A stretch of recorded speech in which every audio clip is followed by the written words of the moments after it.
Kiss and Cry et Cold Blood sont deux spectacles où le public vient dans un théâtre voir une pièce dont l'objet c'est la fabrication d'un film en direct. Et ça fonctionne parce qu'on joue avec l'imaginaire et qu'on a donné le code au départ. Une de nos exigences et de notre défi, c'est qu'aucune image n'était enregistrée en avance. Et donc, ils voient en même temps la pièce de théâtre, c'est la fabrication, et ils voient le résultat au même moment de ce film qu'ils sont en train de voir. C'est un peu les poupées russes comme ça. Donc, les protagonistes de ce film sont des mains dansantes.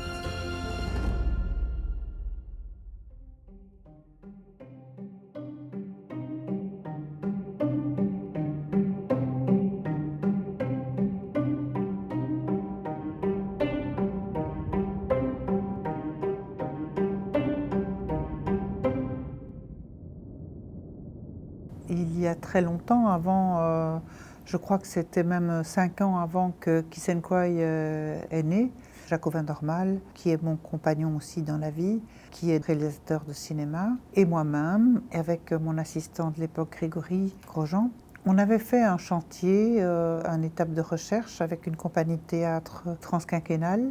Le but de la recherche, c'était de chercher ce qui pouvait réunir le théâtre, le cinéma et la danse. Et Jaco disait oui, mais moi là, la danse et le cinéma, j'ai un peu un problème parce que je ne sais jamais choisir entre le gros plan ou le plan d'ensemble. Parce que j'ai l'impression que quand je fais un gros plan, je trahis la chorégraphie et je ne prends pas, et que quand je suis dans le plan d'ensemble, je ne sens plus l'émotion et la personne, et donc je trahis aussi une part de l'écriture. Moi, dans ce moment-là, j'ai juste fait, en rigolant, puisqu'on est en discussion, j'ai fait ça, je dis « Et alors, là, qu'est-ce que tu fais ?» Ouais. Et puis alors là, tout le monde a rigolé, et puis il dit « Oh, attends un peu !» Il a pris la caméra, il a mis ça, et on avait des écrans, et là, on a vu la richesse.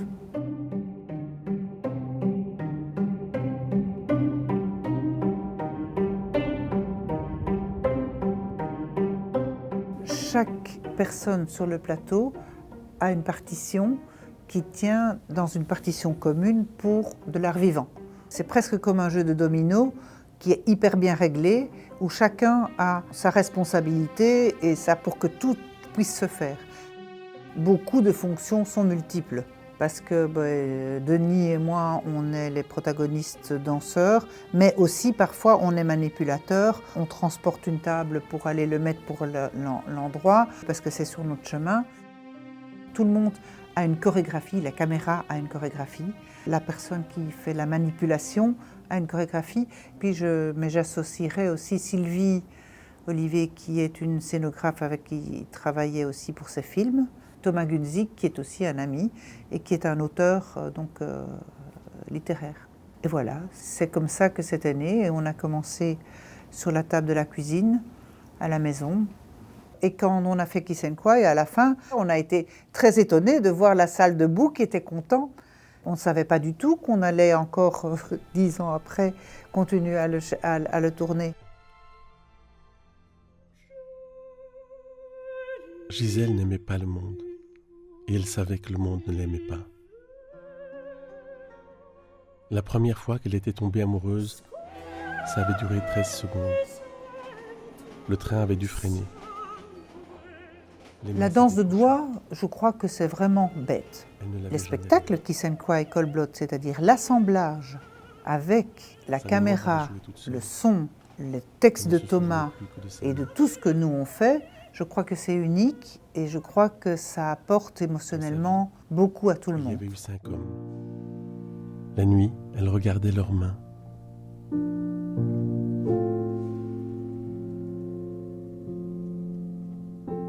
Pour moi, c'est d'avoir compris qu'on peut arriver avec une écriture qui résonne avec des mots et que la danse n'illustre pas, mais donne une dimension supplémentaire parce que c'est des doigts ça met une distance et donc ça n'illustre pas. Et toute cette force-là,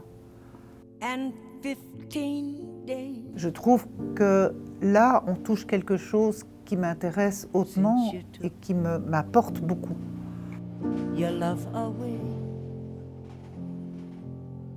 L'intérêt de la chorégraphe et de la personne, c'est de travailler avec tous ces gens-là et d'avoir inventé cette chose-là et d'avoir été dans cette richesse de création et d'humanité, en fait.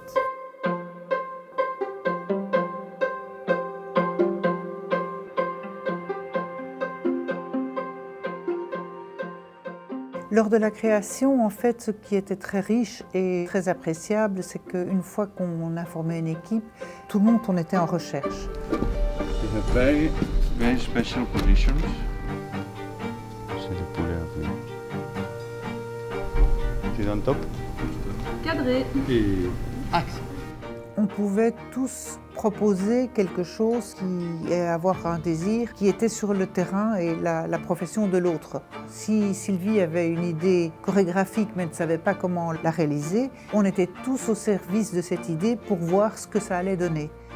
Donc l'esthétique et les échelles, c'était quelque chose qui nous titillait. Tu peux vérifier la porte.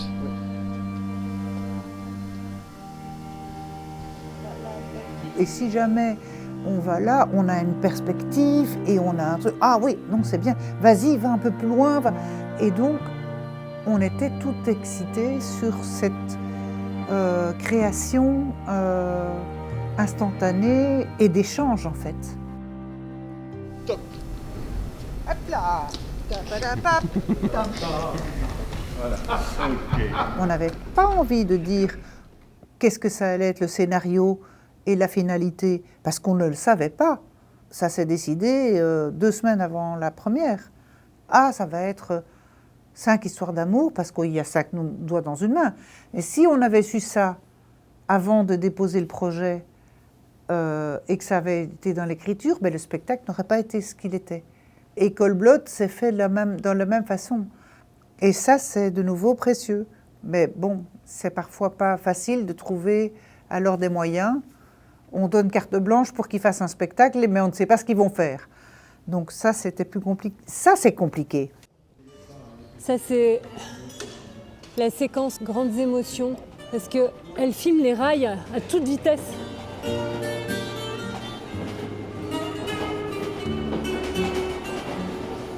Il y a des amours en forme de râpe à fromage.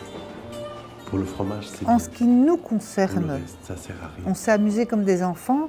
Et en fait, je crois que ça a été plus une libération. Pour Jaco, par exemple, qui est cinéaste, s'il veut faire un plan et en cinéma, avoir toute une pièce qui se retourne et qui marche de là comme ça et tout ça, le budget qu'il doit avoir pour créer ça, il est incommensurable.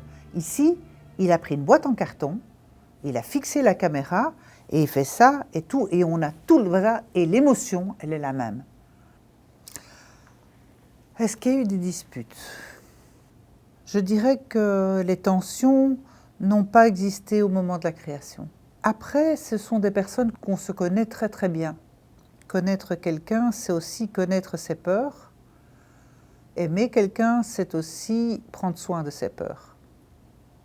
Alors, si vous avez 4 personnes ou 5 personnes qui prennent soin des peurs chacune des autres, ça évite un petit peu les disputes.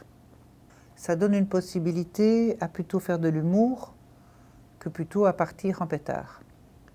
Comme Denis disait, tu dois savoir à quel moment tu dois intervenir sur le petit truc de l'autre. On est devenus des monomaniaques, hein, au grain de sable près. Et puis connaître l'autre, ça évite. Par exemple, Jaco, il a besoin de voir.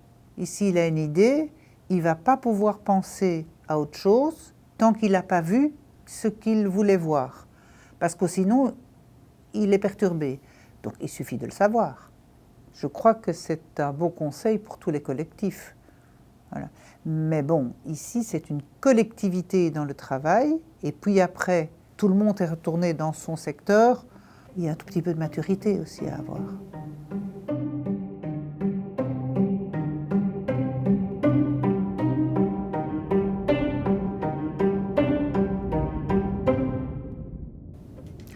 transmettre l'émotion, il y a des gens qui ont de l'aura et il y en a qui n'en ont pas. Je ne parle pas dans la vie, mais sur un plateau. C'est une qualité d'interprète. Et là, ça va jusqu'au bout des doigts. Je ne sais pas si ça se travaille. Moi, je crois que ça se vit. Il ne faut pas oublier le public. Ce que le public ressent et vit, c'est une émotion qui lui est propre. Ça, c'est Jaco qui dit, c'est le film qui va se faire et le souvenir qui va se faire, et ça ne va exister que dans son souvenir. Et c'est ça que je trouve magnifique dans l'art vivant, parce que ça n'existe que dans la mémoire des personnes qui l'ont vu. Pour finir. Et ça, c'est mon métier. Et je ne pense pas que la danse est uniquement physique. C'est l'espace, le corps et la musique. C'est la musique du corps, en fait.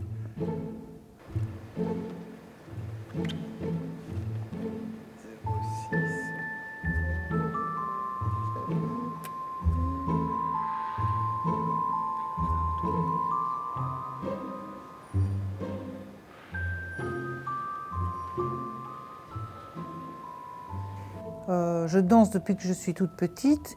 Avec ma compagnie, avant de faire Kiss&Kwai, j'ai fait à peu près 35 spectacles et pièces auparavant. Et c'est vrai que la musique a toujours été un moteur dans ma création énorme. Une de mes pièces principales, ça a été Symphonie Eroica, que j'ai fait en 1990.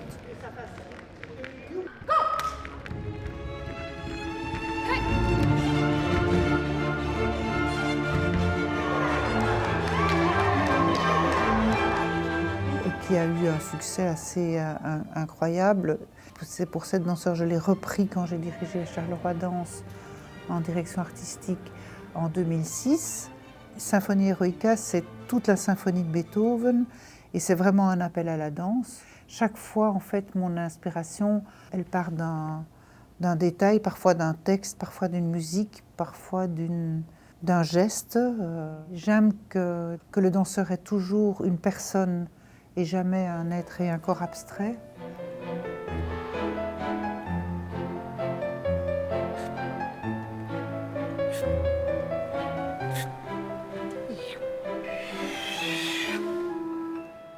Sur le pluridisciplinaire, moi, j'ai pas grand-chose à dire, parce que je crois que c'est une fausse question.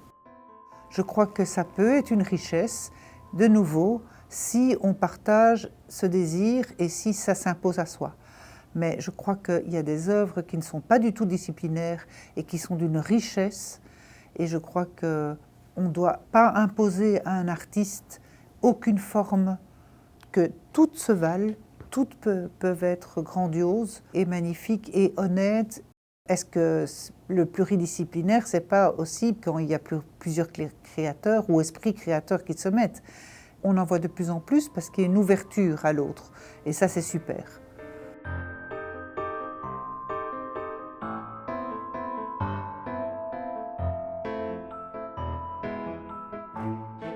Et le conseil pour les jeunes qui ne pensent pas trop vouloir savoir où ils vont avant de commencer, mais qu'ils aillent faire, qu'ils voient s'ils sont contents ou pas contents, mais qu'ils ne s'attendent pas de savoir où ils veulent aller avant de se lever pour faire, et qu'ils apprennent à accepter que l'autre est différent d'eux-mêmes.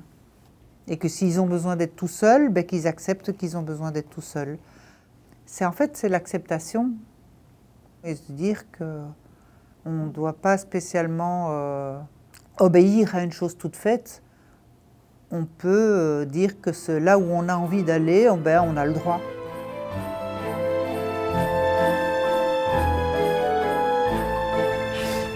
Ce sera pour le prochain.